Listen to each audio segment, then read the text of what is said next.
not my, time. the live thing isn't. We won't put you in a box, Raze Chaos. It's alright. But you should, if you can. Are you recording? Yeah. You should check out Raze Chaos. Check out Raze Chaos on YouTube. On YouTube. Awesome. But I had to follow you now. Oh, sure. You guys are fun. Thank you. What You is- try to be. What's going on? Oh. Oh my god! I didn't even know he had that. Yeah. Can't go anywhere without a library card. Can't go anywhere without your library card.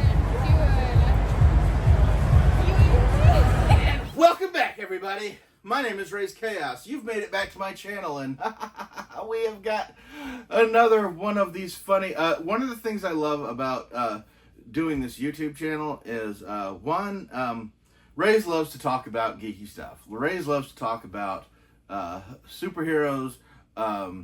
Likes to talk about DC, Marvel, and all the independents as they creep up and show up.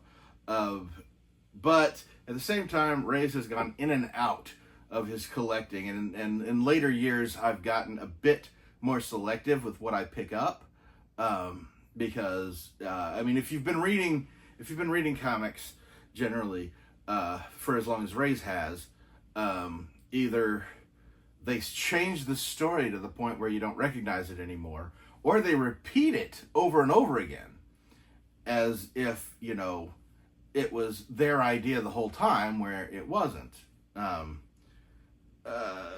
You know, not naming any names, but except one, Grant Morrison, who a lot of times it feels like a lot of the stories are recycled and just given a newer twist on them. And while that's good in some cases, other people don't get monikers attributed to them that really don't deserve to be there. And it also leads Raze to get surprised sometimes, because I do love learning about new characters, even though maybe haven't picked up a regular Batman comic book in quite a while. Gotten a, you know, if something sparks interest, generally wait for the trade to come out, and then I'll like go through it. And if I need any backwards knowledge on that, I know where to hit usually. But very comfortable spot. Again, basically submerged himself in comic book lore, and can easily navigate even newer stuff. And this is one of those rare instances where Raze thought he was getting one thing, and then, you know, then found out he wasn't. We're going to go ahead and put this guy away, and we're going to talk about this. So this week, Raze picked up the Clownhunter. And he was misguided the entire time. When I picked this up, I knew nothing about this character, and kind of took it as this was another kind of Joker gang, I guess you'd say, where, you know, you get all these secondary, you know, pawn-like characters coming in from the background, you know, like the Jokers and that kind of stuff. Just people wanting to emulate the Joker, and it's very easy, if you are the Joker, to form yourself a nice little psychotic gang to follow you around. And that's initially what I believed that the Clownhunter was. But then, you know, not wanting to be completely oblivious, as I was last week, which I'm sure some of you enjoyed, I went ahead and, you know, just typed the name in to see if this was actually a character, and lo and behold, it was. It was actually a character called Balfam. And reading about it, I was very misguided. Yeah, Balfam is not a follower of the Joker. He's a 17-year-old boy whose parents were murdered by the Joker, and he vowed revenge against him.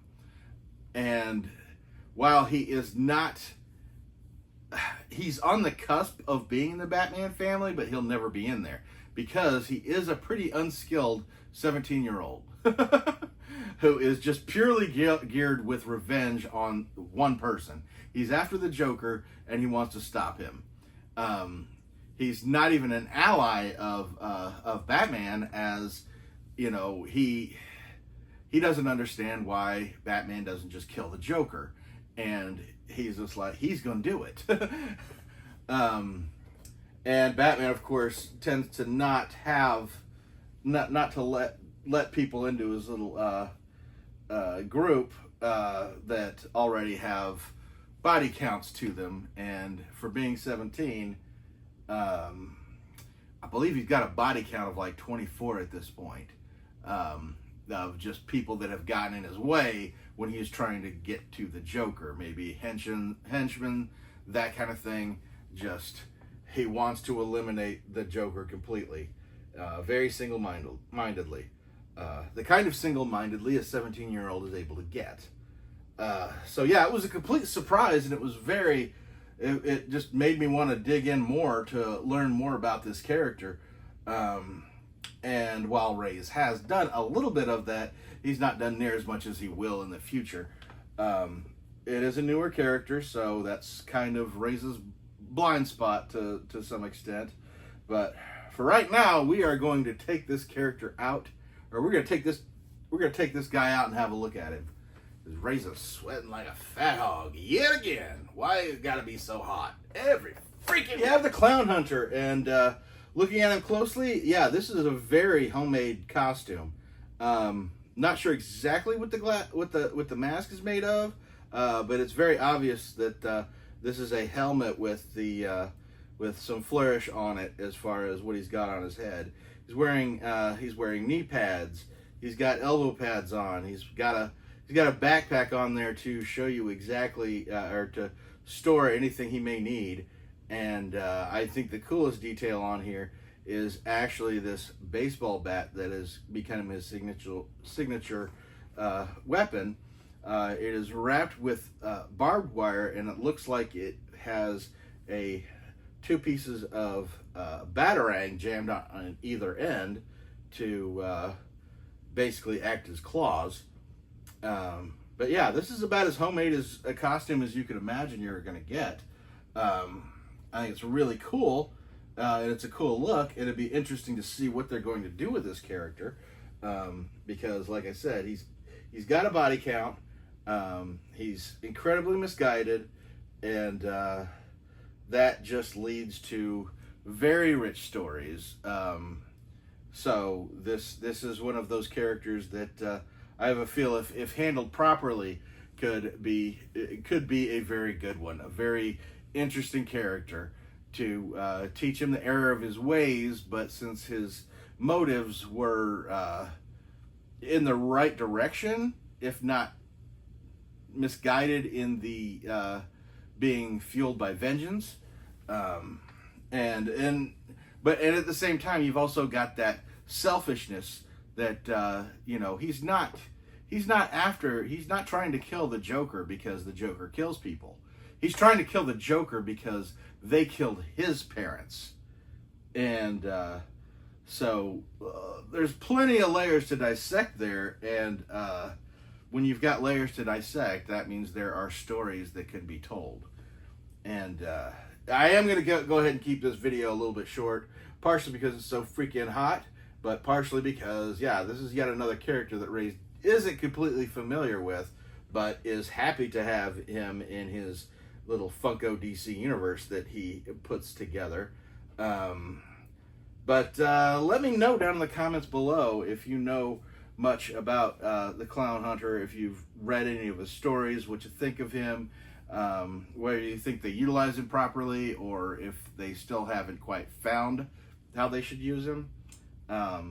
All of that is interesting, and be happy to read into that and take that into consideration when Raze reads more about this character. So I'm going to go ahead and let you get out of here now. Raze is going to go dip himself into a wet tub of water of some kind. Better still be cold. But subscribe to the channel if you haven't already. I do love these deep dives into, or these deeper dives, these dives into. The level of deepness varies at times. But I love getting into this. I love learning at the same time, throwing out the knowledge that I've discovered out into the interwebs. This is why Raze's channel is the way it is, because I do not follow trends. I do not follow anything but Raze's own interests. So maybe he'll make another channel for that kind of thing. But like this one would be where Raze basically makes his own little documentation of the collection that he has and his opportunity to talk out loud about the shit that goes on in his head. So I'm going to go ahead and get out of here now, and I hope you have a great day. And never forget that life is full of odd moments. You never know when you're going to be defined.